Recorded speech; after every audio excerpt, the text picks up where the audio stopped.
Isaiah 36. In the 14th year of King Hezekiah's reign, Sennacherib, king of Assyria, attacked all the fortified cities of Judah and captured them.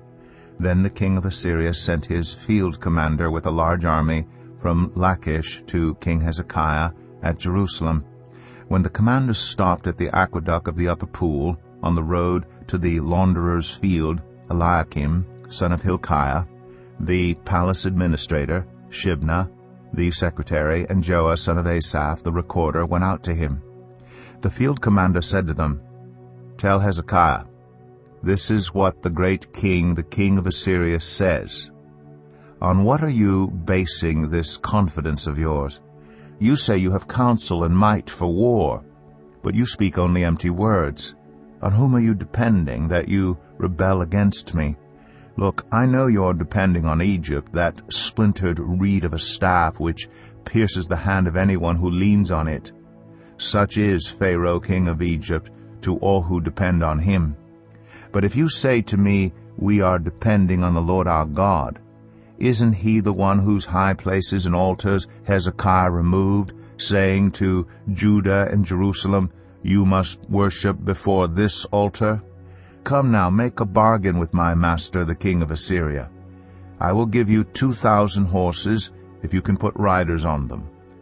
How then can you repulse one officer of the least of my master's officials, even though you are depending on Egypt for chariots and horsemen? Furthermore, have I come to attack and destroy this land without the Lord? The Lord himself told me to march against this country and destroy it." Then Eliakim, Shebna, and Joah said to the field commander, "Please speak to your servants in Aramaic, since we understand it. Don't speak to us in Hebrew in the hearing of the people on the wall." But the commander replied, "Was it only to your master and you that my master sent me to say these things, and not to the people sitting on the wall, who, like you, will have to eat their own excrement and drink their own urine?" Then the commander stood and called out in Hebrew, "Hear the words of the great king, the king of Assyria. This is what the king says. Do not let Hezekiah deceive you. He cannot deliver you. Do not let Hezekiah persuade you to trust in the Lord when he says, 'The Lord will surely deliver us. This city will not be given into the hand of the king of Assyria.' Do not listen to Hezekiah.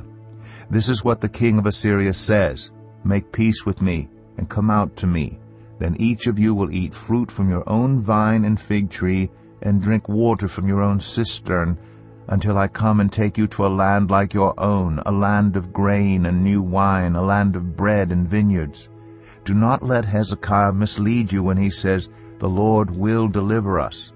Have the gods of any nations ever delivered their lands from the hand of the king of Assyria? Where are the gods of Hamath and Arpad? Where are the gods of Sepharvaim? Have they rescued Samaria from my hand? Who of all the gods of these countries have been able to save their lands from me? How then can the Lord deliver Jerusalem from my hand?"